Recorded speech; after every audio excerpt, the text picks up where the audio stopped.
Hello, and welcome to the Canadian Story, where we discuss what Canada is, what Canada could be, and what Canada should be.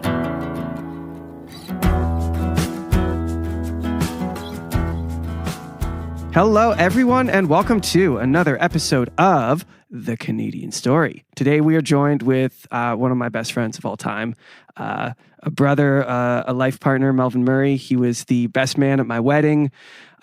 We grew up playing in bands together. We toured America and Europe together. Melvin Murray, welcome to the show. How you doing? Welcome, Melvin. Thank you guys so much. That was a very nice introduction. Yeah, so Melvin is a drummer in a sweet band from London, Ontario called Texas King. And are you still doing the t-shirt thing? Do you still have the... No? He used to print merch. I still print for Texas King, yeah. And if somebody needs a hand with something, I'll do it. But running the business was not my forte. We all have our strengths and we need to maximize them, right? Precisely. That's right. Yeah. And Melvin is by far one of the best drummers I know. So, Melvin, welcome to the show. As we start every episode, give us something you love about Canada. What do I love about Canada? Ooh, probably the beaches. The beaches. Oh, A lot of interesting beaches. The beach beaches. town. No, not even just beaches. Beach towns. Beach towns, that is Oh. true. We got some epic... Well, we have more ocean front than any other country in the world if you include the north. Whoa, true. Yeah. Holy. Yeah. Yeah, we got a lot. we have a lot. That is a lot. We're surrounded by on all sides. Okay, so the beaches. Do you have a favorite one? Okay, I'm gonna say my parents have a place in Crystal Beach. Nice. And that's when I really just discovered the vibe of a beach town and really like it. Not to It's sound like a pretty spoiled incredible, brat, but- There's nothing better than just, I don't know, walking down the street with a beer on the way to the beach. Oh, yeah. In sandals. Yeah. Yeah. And no one bugs you about it. It's so nice. Why would they? Yeah. We're all living the same life Exactly. there. But this is like, It was only this is the celebrated. quintessential, and I think this is what a lot of people outside of Ontario don't understand about Ontario. Ontario is a place of water creatures. Like, It is. Like we're talking the Muskokas, Right, Barrie, like water, and if you don't have a cottage, you have friends who have a cottage that you're gonna go to, and like the cottage life is a thing here. Oh, totally. Yeah. Yeah. Very, very blessed to have it. So Sweet. So you kind of have a unique perspective on Canada because you've been across it a number of times touring with, a slew of different bands. Give us some of your experiences from touring across Canada that really stand out to you? The winter touring is brutal. It can be very difficult, but the nice thing is, you're going from Ontario, you go up to Thunder Bay, and then you're heading down to Winnipeg, and that's always a bit of a rough drive. And you keep going, everything gets flat, and then you get to Alberta, and you're like, okay, we're almost in BC. You're like, can't wait for the warmer weather, and then you get to BC, and it's just like so gorgeous. So I always love that progression. It really feels like you're working towards something really nice, and then when you get to BC, it's just awesome. Can I share a story about Devin Townsend? Yeah, of course. Yes. Okay. Yes. He's Canadian, is he not? He is Canadian. Bonus points. There we go. I mean, Right. that's the point here. So this is one of my fondest memories of being on tour, and one of the things I like about being on tour is we were playing in Kelowna. Now, I was with the band. We were like an indie band called Highs, and we pull up to the venue in Kelowna, and across the street there's another venue, and there's a tour bus. I'm like, oh my god, who's playing there? And the guy next to me is like, it's probably some DJ or whatever. So I let it go for a bit, did sound check. We're hopping in the van to go back to where we were staying that night just to chill. And I was like, it can't be a DJ. So I look on my phone, who's playing tonight in Kelowna? It's Devin Townsend Project. And I was like, turn the van around! So I ran over there, and or when we finally got back, I ran straight to the venue. I was like, do you guys got tickets left? They're like, $30. I was like, yeah, give me $30. Watched 5 songs, ran back, played my set, finished the set, packed Wow. up, ran back, and caught the last song. That's amazing. Wow, that is a great. Yeah, that's loving music, right? That's being like, I want to experience this. Yeah. I'm going to do whatever I have to do to it. Yeah. Oh, it was so great. What was his old band? Was it Strapping Young Lad? Strapping Young Lad. Yeah. I listened to Strapping Young Lad back when I was working at what is now Gator's Tail. It used to be a Shoeless Joe's. Shoeless When I Joe's. was 14, 15 years old, there was That's right. a closing manager there that always put on Strapping Young Lad. Sick. And I just loved the aggression. Yes. This is So very heavy. aggressive. Oh yeah. Very good music. So it's a less or not less exciting, maybe less positive story. I want you to recap your experience waking up to your drum kit on the highway. Oh, Tell me about Oh that. man. Okay. We're just gonna go dark. Yeah. Let's go dark. Well, it was 5 a.m. so it was quite dark. So I was playing with we were like a metalcore, hardcore band called 3 Crowns, and it was our album release tour. We were with 3 other bands, Slumlord and Fall City Fall, and also both Canadians. Sweet. Um, More bonus points. Yeah, Yeah, good. So what happened? So we're driving from Sudbury to Ottawa, which is That's where you were. Yes, Diz. I was there for a long time. Yes. And so I was co-pilot that night, and I was supposed to stay up with Matt, and I fell asleep, and I woke up 5 a.m. and the trailer, I guess we hit a patch of black ice. So we're swerving and we're like, holy crap, this is it, boys. And the trailer just snaps off and goes up into the air, starts rolling on the no. ground. And we were all fine. But when we looked back, all of our brand new merch, it was all over the freeway. Oh, no. Yeah. And I had a concaved floor tom at that point, which still sounded sick. Yeah. Actually. Oh, Very there you punchy. go. So Very it didn't punchy. even break. Exactly. Wow, there you go. Yeah. So shout out to Ludwig for building a durable kit. Yes, Yes, Ludwig. yes. What up? Yes. But I play YC now. So shout out to YC instead. Shout out to YC, baby. Joining Coach. Yeah. So give us you've seen quite a bit of Canada compared to most people. You mentioned BC. Would you say that's other than your home, your favorite spot in Canada? Yeah. BC is gorgeous. Also, I really like Edmonton too. That's cool. Why Edmonton? I think it's just I have fond memories. I got good friends out there. They also play in a band, Canadian band, Royal Tusk. So every time we go there, it's just a good time. Also, John Kennedy, he's the promoter out there. It's just always a blast. And they have this bar that we always go to and play at called the Buckingham, and it's a vegan restaurant. You know it? Yeah, I know it. I know know it? Edmonton very well. Yeah. Oh, no way. Yeah. Well, I'm Dude. from Alberta, so Okay. yeah. Yeah. I spent a lot of time in Edmonton over the years. Nice. That's wicked. So did you like the Buck? Yes, yeah, I do. I've been there. It's a good Nice. place, yeah. Yeah. All vegan food. I couldn't even believe it that it was like vegan. It's a There's bar a really that's good. all vegan There's food. a really good food scene in Edmonton. I would say. Like, Yeah. they really take it seriously there. I mean, it's so cold most of the year. You have to have something to look forward to, right? So. Right. Yeah. True. How cold does like dead of January in Edmonton get? Like you can get to -50. Oh, Yeah. Wow. that's so Ooh. brutal. Yeah. Yeah, that is tough. If It you're in a gets to the spot, point where if you throw a boiling pot of if you get a boiling pot of water and you throw it in the air, it will freeze in the air before it hits the ground. yeah, if you're an aspiring musician and you're listening to this and your manager calls you up one day and is like, "Here's a great idea. Let's do a cross Canada tour in January." Just say no. It's not worth it. I've done it. I'm sure Melvin's done it. It's not fun. Well, you know what? There actually is a strategy to the madness of touring Canada in the winter months. Unfortunately, due to being a colder country, in the summer it's mostly festivals, Yeah. and all the college students are gone.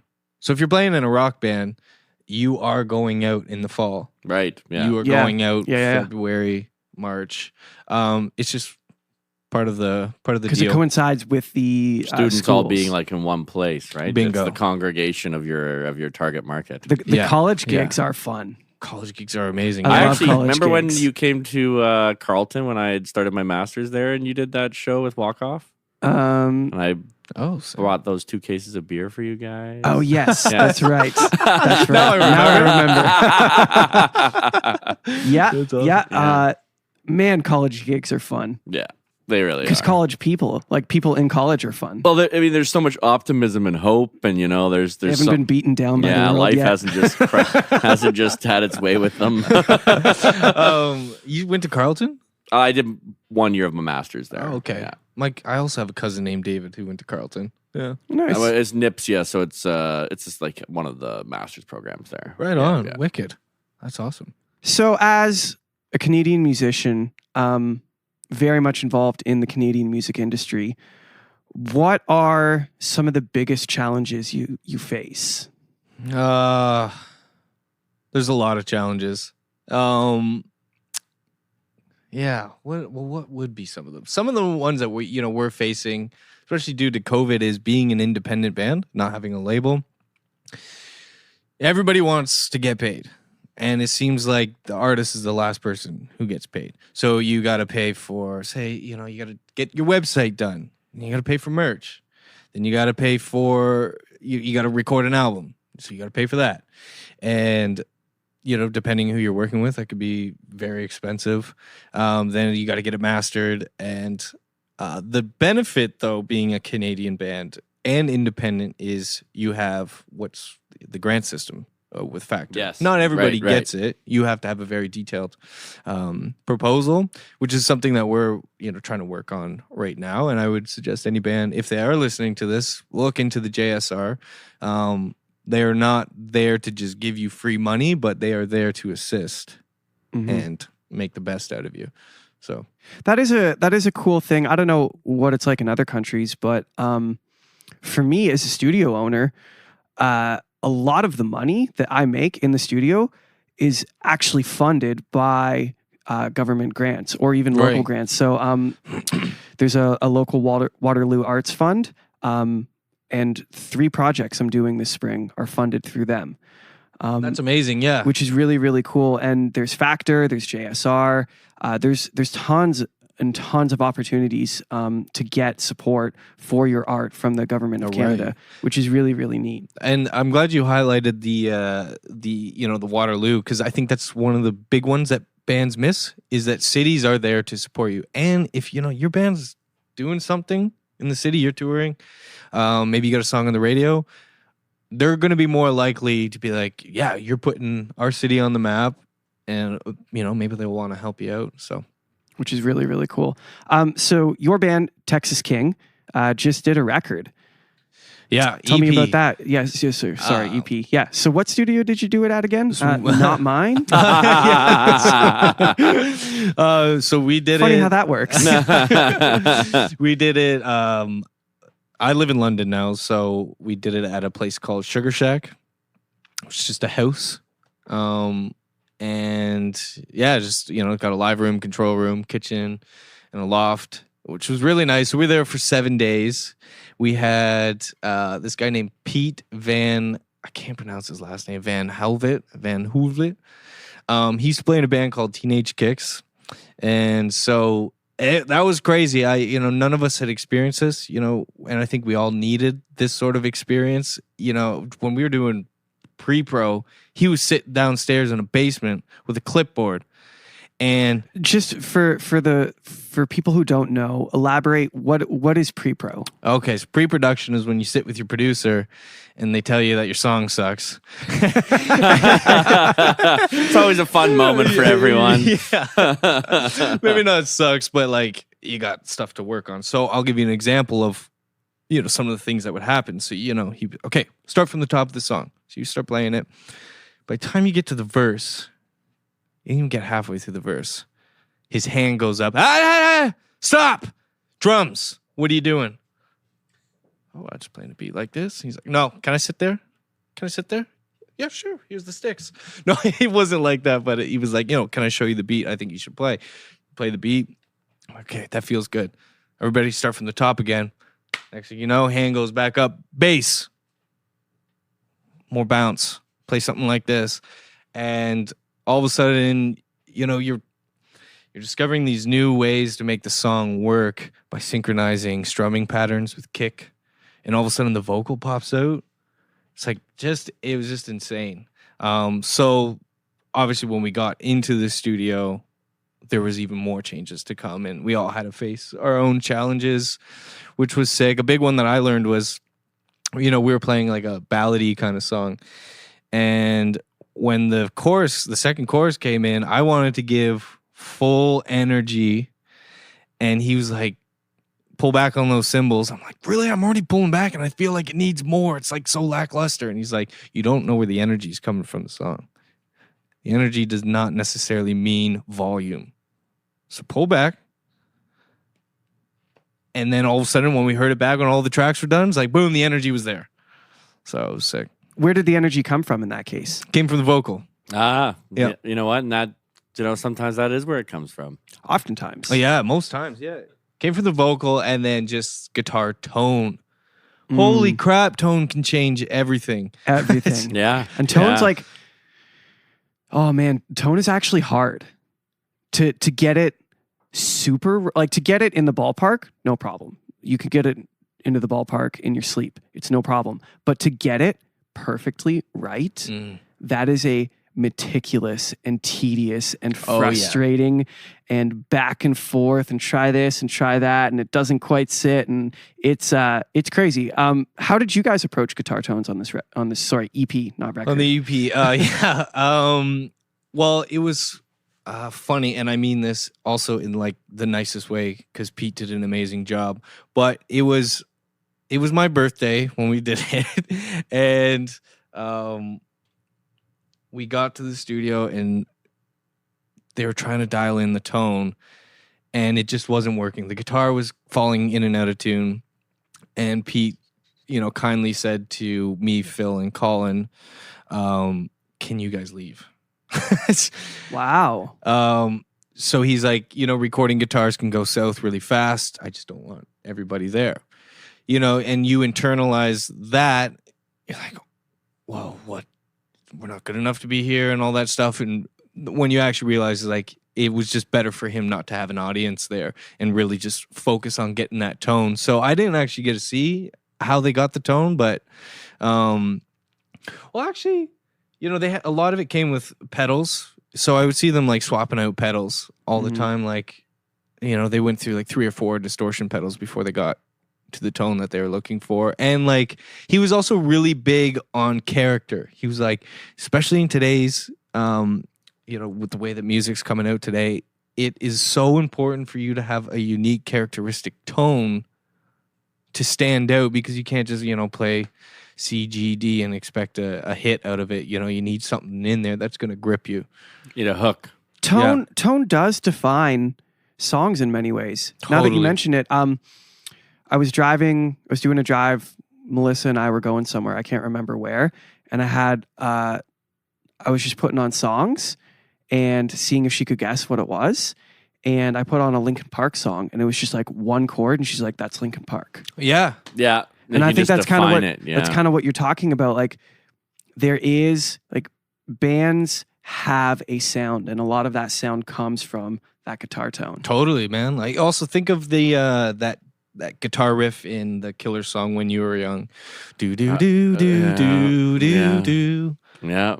So there's Immediate. layers. Yeah, exactly. Immediate, but there's layers to that guitar tone. There's like Isn't it interesting how music is so much about the interaction of sound with itself? Right, yeah. Right? Like it's like it shows you that there's layers. Right? It's like Bingo. It's basically a gigantic, arrow pointing and saying, "Hey, reality is not simple."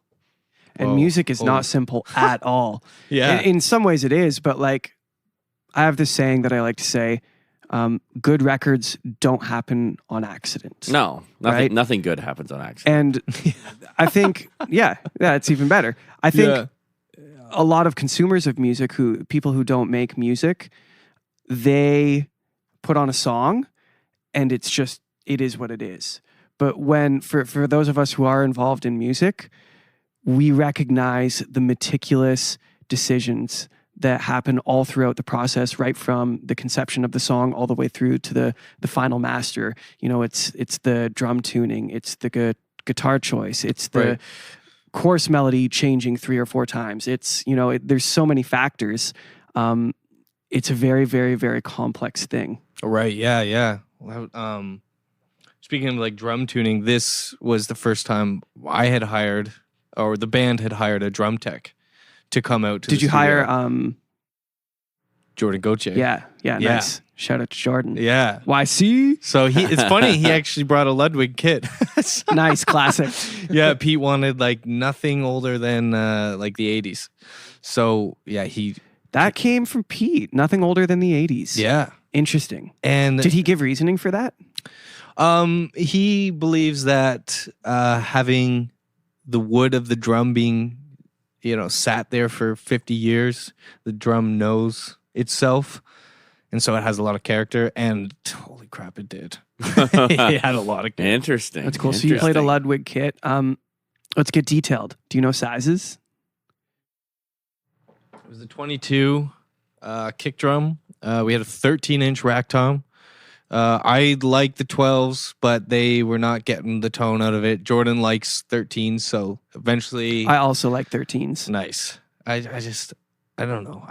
I'm striking it in the wrong area because I'm thinking it's Because you're used to a 12. Yeah. Yeah. All right. So I'm like, you can see my stick marks are like slightly down from the middle. So that just shows that that's what I need to work on. Yeah. Okay, cool. So 13 rack tom, 16 floor tom. Yeah, 16 floor tom. And then how many different snares did you use? Well, we went through a couple. Pete brought one that made it onto one song. I actually didn't like the way that the Ghost Notes responded with my stick. So for people that don't know what a Ghost Note is, it's the very quiet strike. You hear it a lot of like funk drumming. A lot of Ghost Notes there. But then I can't even remember it was one of Jordan's snares that we landed on, and that thing just cracks. Oh, I loved it. Yeah. Nice. So how many songs on the EP? We got 6. 6. Talk a little bit about the writing process.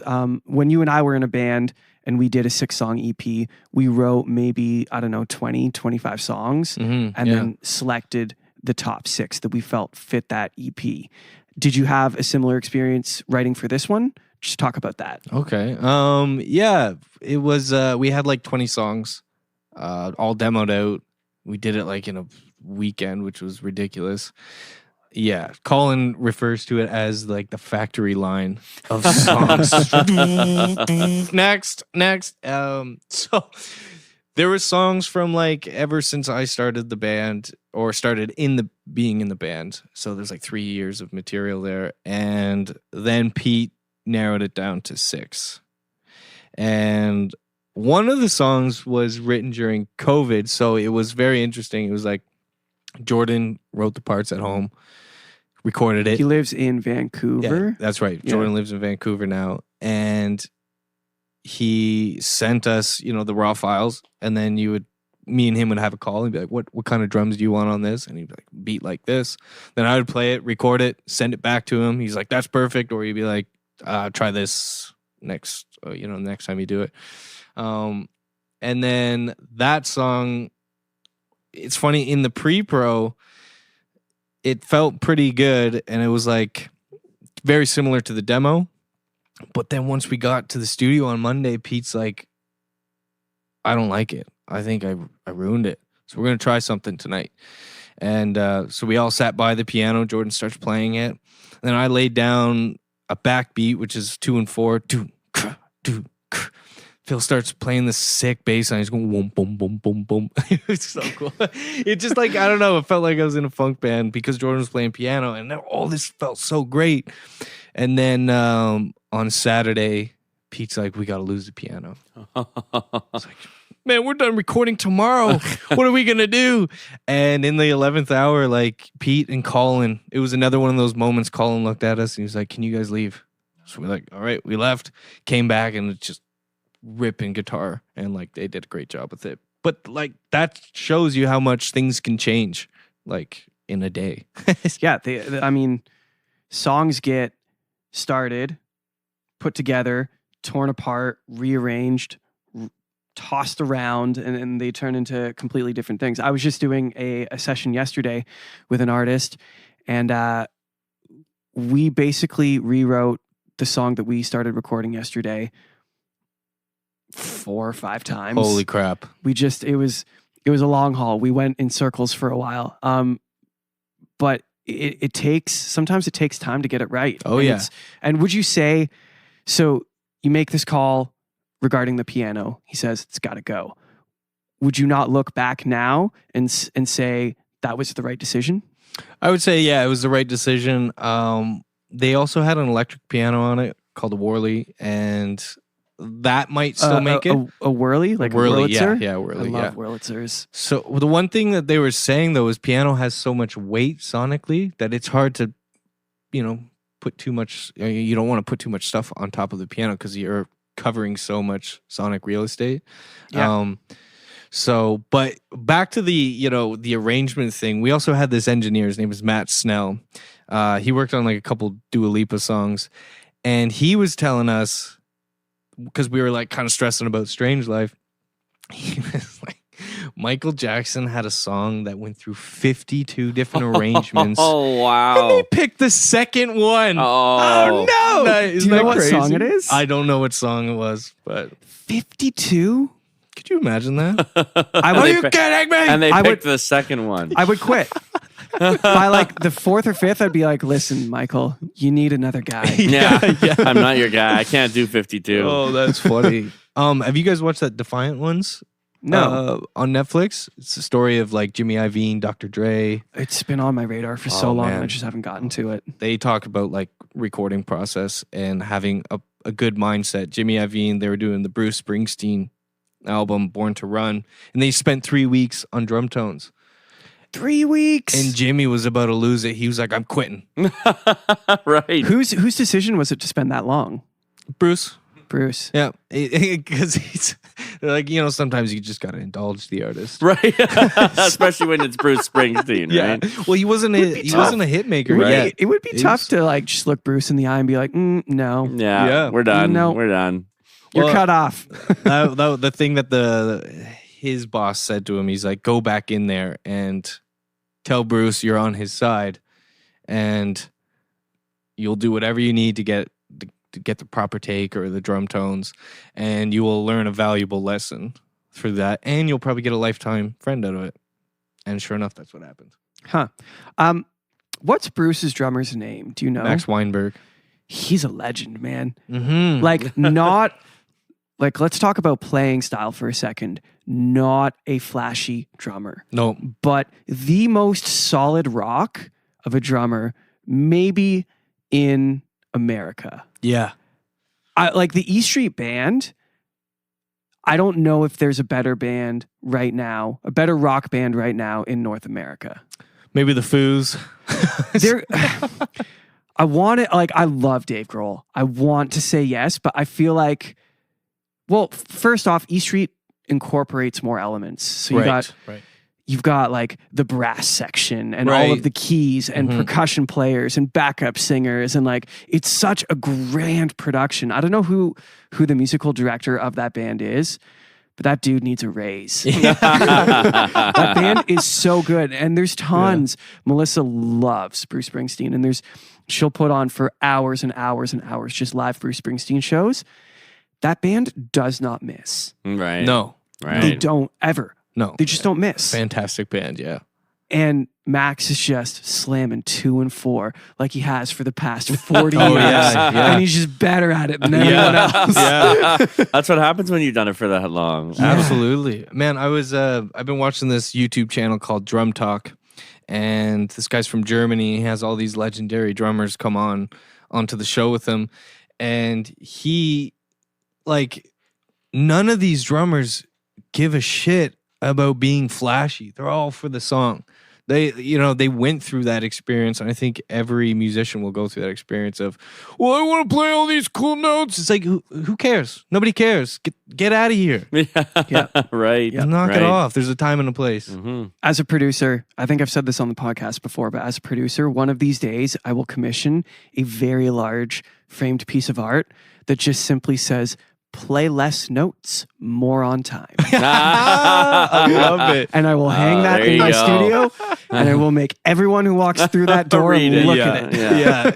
It's crazy, man. Yeah. Musicians, especially young musicians, get up in their heads about their part. And what they forget when they're focusing on their part is that they play one piece of a greater part. And they're thinking about their one specific part instead of thinking about the song. And that's one of the things I love about Max. He's so simplistic and he's so rock solid, and he just makes decisions that benefit the song. Yeah. And he is the rock Yeah. that band sits on. Totally. And I love that. To bring it back to Canada, a drummer that is like that is Tim Oxford from the Arkells. Great. He job. has that same Great spirit, drummer. man. True. That guy, I know he's got tricks up his sleeve, but he just keeps them there. He saves it for his drum solo. Yeah. Yeah. Yeah. Oh man, have you seen the Arkells play? Oh yeah. I haven't. What are they like? So sick. Are they good? I haven't been, but all I ever hear is good things. I Oh, love his so good. voice. Yeah. That's another Max, right? Max Yep. Kerwin. Max. Yeah, I don't actually know his last name. Max. Yeah. Fact check. Max Kerman. Kerwin. Yeah, I was Nice. right. Nailed it. Got Nicely it. done, You know Zach. you're Canadians. Oh, you're a Canadian story yourself. Where did you see the Arkells play? It was their what is it? Like their hometown show. They did it at the football field. Oh, a the couple years Tim ago. Hortons. Yep. Yeah. Yeah. Oh, so sick, man. They have so much energy. Just the spirit of Motown is with them. It's true. It's true. Okay, so on that topic, here let's go this direction. Best concert you have ever seen? I hate that question. I hate it. I don't say, oh man, and like it's hard for me to pick because I know which one it is. You And just you're don't going to wanna be say it. so annoyed, but it was. You're gonna say Ghost, aren't It you? was the I hate Ghost you. concert. Yes, I hate that band. I know you do. What's wrong with that band? They're terrible. Oh, He doesn't like it. Yeah, which is fine. yes. which you know I what? get- You don't have to like everything that. Your best friend likes. Exactly. I just like exactly. everything that's actually good. Oh, here we go. All right. No, yeah, definitely the Ghost concert. But I think, again, is more of like the camaraderie. You know, we rented an Airbnb that night, got tuned up, went to the show, got more tuned up. And I remember us all going back to this bar after the show where I was having a great time. And it was like one of those like kind of like rock alternative bars. And all of us are just sipping our beers. We're all quiet. And all of a sudden, a Ghost song comes on the radio. Our table just explodes. And as soon as the song finished, Silence. right back to quiet. Yeah. Where did they play? They played at the Sony Center in Toronto. Oh, I love that venue. Cool venue. That venue is so cool. Yeah. I did that venue. We did that venue with Walk Off the Earth. Oh, nice. It is a gorgeous venue. That's sick. Gorgeous venue. Yeah. I love big theater stages. They're just so comfy. There's so much space for everything. Oh, yeah. Okay, what is the coolest venue you've played? Favorite venue, or maybe favorite show that you yourself have played? Well, the hometown shows are always good. We do a holiday get down every year, except for last year. What a cool venue. Was it really 2 years ago that the last Get Down was? Mm-hmm. Wow. Yeah. Time COVID flies. has shifted our entire understanding of time. Oh, Yeah. yeah. Totally. Yeah. Like the entire planet's just been stuck in purgatory. Oh, yeah. Yeah. It's so We weird. can't even travel to see our friends. Like, Yeah. But I think the self-reflection has been good for a lot of people Nah. Okay, I think you're yeah, right. I think great. you're right. in a positive. I mean, I think my life has changed completely. Last year, I was totally. Actually, you know what? We're talking about venues. We're not getting into that. I want to get to what you were saying, but Yes. yeah. Okay. Give me a favorite show. Favorite show. Doesn't man. have to be with Texas King. You've played with lots of bands.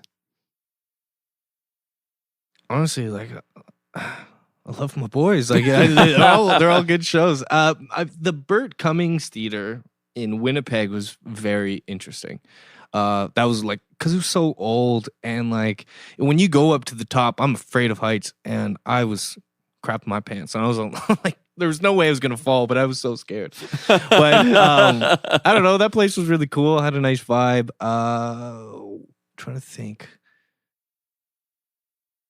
What's a cool Toronto venue? Oh, Danforth. Danforth is cool. I That love was the fun. Danforth.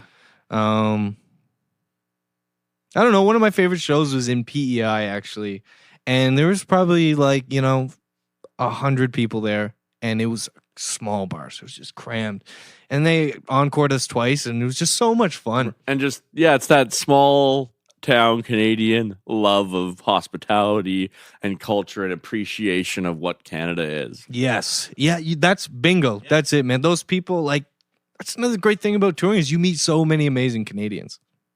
Or 100%. Yeah. And there's something about, there's magic in shows of like 75, 100 people. Like you can't, in one way, when there's, 5,000 people in a room, you're all like family and experiencing the same thing. But that feeling is drastically amplified when it's just a bar of like 50 or 100 people. And everyone's just belting out the tunes. Oh, it is. Yeah. Man, I miss concerts. There's nothing there's nothing more spiritual than a room full of people completely lost in the music. Oh, it's amazing. It is so Bingo. euphoric. Mm-hmm. It is so euphoric. Well, it's transcendental. Yeah. Right. You go up beyond the individual and you actually participate in the corporate. And you're Wow. friends with people you've never met, like best friends. Oh, and yeah. you're next to them, like watching the band, and you've never met that person, but you guys are best friends because you both know all the lyrics. Oh, yeah. yeah. Oh, yeah. And that's all you need to be best friends in that moment. Exactly, man. Oh, totally. Okay, so let's touch on this. You touched on COVID and how that's changed you. Highlight that for us. Well, I don't know. There was a lot kind of going on when COVID hit. We had finished a tour with Big Wreck, another Canadian band. And at the end of it, it was, we discovered that my playing was a bit obnoxious. I was playing very loud. As you always Coming have. from, a punk and metal background, trying to play rock music. I was bringing that spirit to it. I was also playing extremely busy. And that, destroyed me for about a week or two. And then I was like, okay, got to start working on it. Then, we went on another tour just before COVID hit, and the problem was still there. And so I didn't even feel like I knew how to play drums anymore. I was like, what is this instrument? I don't understand it anymore. Oh no, it's like the 17 thing that years. you've loved for so long. Isn't that Yeah. incredible to think about? You can love something and work with something for 17 years and all of a sudden find it foreign. Oh, yeah. I was like, It's like if you say that same word over and over again enough times, any word becomes ridiculous, right? Especially the word soup. I did that once. Sometime when you've got a moment, say the word soup like 100 times. That is a whack And by word. the end, you'll be like, what's going on? Why is this even a word? Yeah. Who thought of that? it's just a noise. All words are just a noise. Wow. Right? Okay, so you're a little man. bit disillusioned with your instrument. What do Yeah. you do?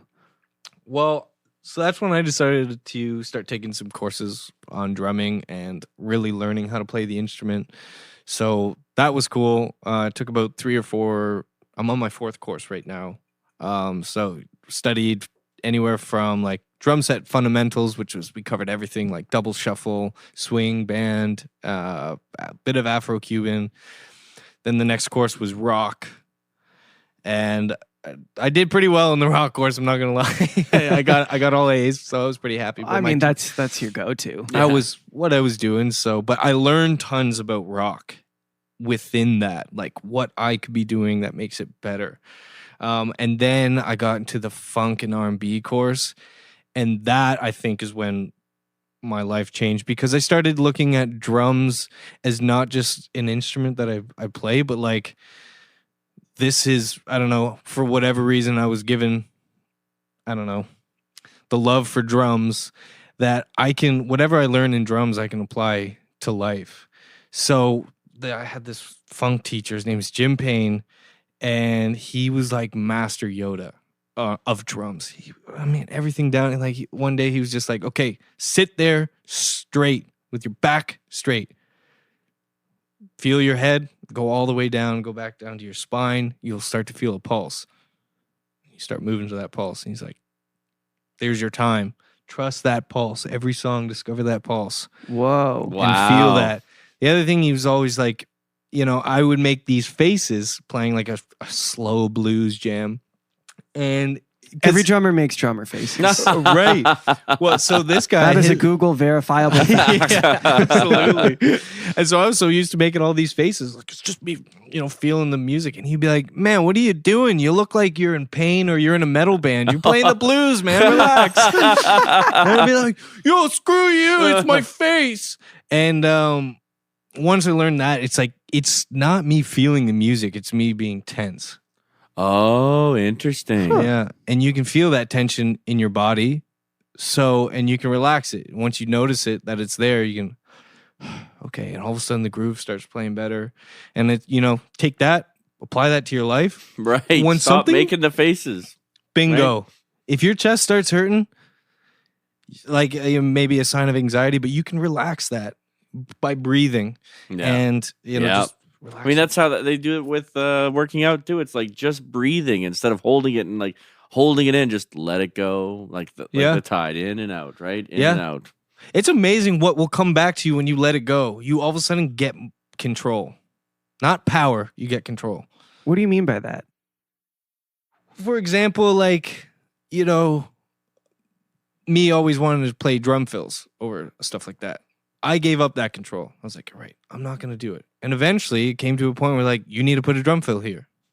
Right. I let go of that. To you. Yeah. It comes back. Or like even, you're stressed out about something. I don't know, like a relationship, or you're worried about getting a job or any of those sort of things. When you're trying to make it work for so long and it just nothing's happening. Yeah, you're just hitting your head against the brick wall, and then you realize, hey, if I stop hitting my head against the brick wall, I'll realize I can climb over it. Yeah, exactly. Or at the very least, my head will stop. Well, hurting. at the very least, exactly. But yeah, it just things work out when you allow them to happen. I think what that comes down to, this is just my perspective, but once you accept, we talked about this with someone earlier in the podcast, once you accept reality for what it is, instead of trying to make it something that it's not. Right. Once you just say, okay, I'm no longer going to try to influence, I'm just going to try to observe, then reality will show you all kinds of beauty that you just have never encountered before because you've been so focused on trying to make it something it's not. Yeah. I love that. That's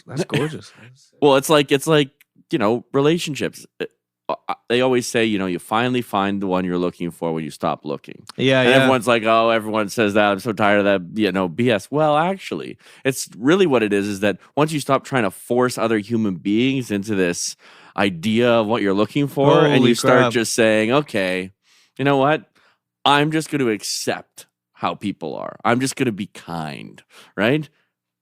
Life-changing. And the real problem I think that we have, and this goes to music, like you said, it goes from music to life, is when you're trying to force something, you're literally just saying that I'm more powerful than reality.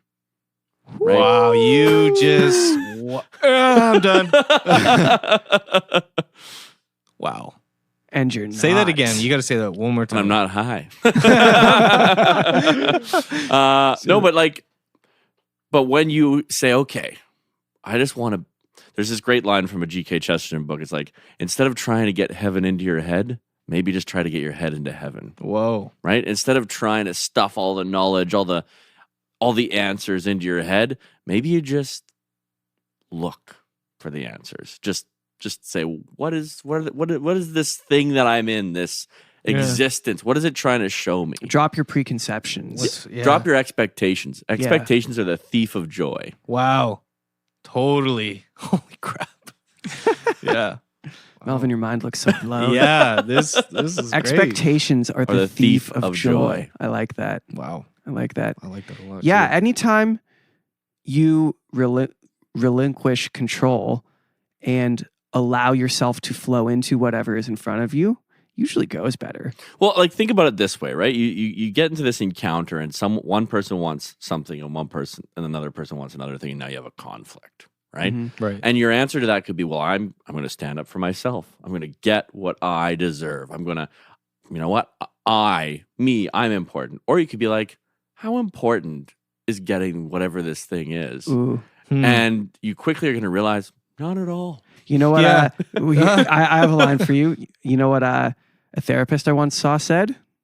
Do you want to be right or do you want to be happy? Yes, pick one. Yeah. And here's why, because you can't be right. Mhm. You are a subjective being in an objective universe. You will never be able to properly interpret the stimuli because you're going to be filtering it through your experience and your own interpretation of that experience. It might not even be the experiences that you're trying to interpret. For example, you've been drumming for 17 years. As far as anyone other than you is concerned, you're a master drummer, but you're like, there is so much more to learn Oh, here. yeah. And your response to that, there's so much more to learn, wasn't, well, 17 years and I haven't got it yet. I'm never going to get it. Yeah. Yeah. Your response was, no, I'm leaning in. Yeah. Yeah. I'm going to go deeper because God is in the details.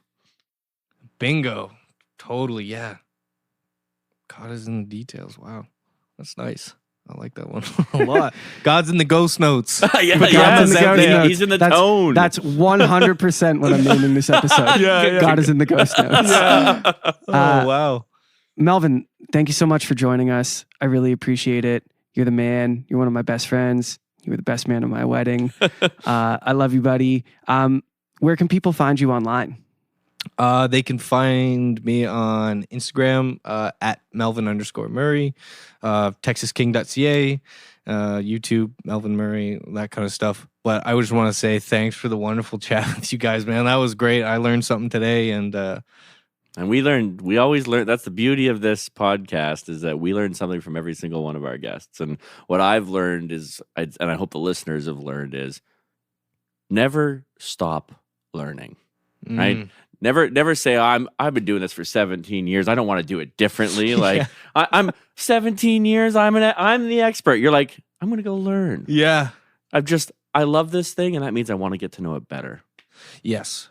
And yeah, you'll be surprised that it'll start loving you back. Yes. It is fascinating how when you truly and genuinely love something just for what it is and not because you're going to get something out of it, it'll be amazing the gifts that it will give you.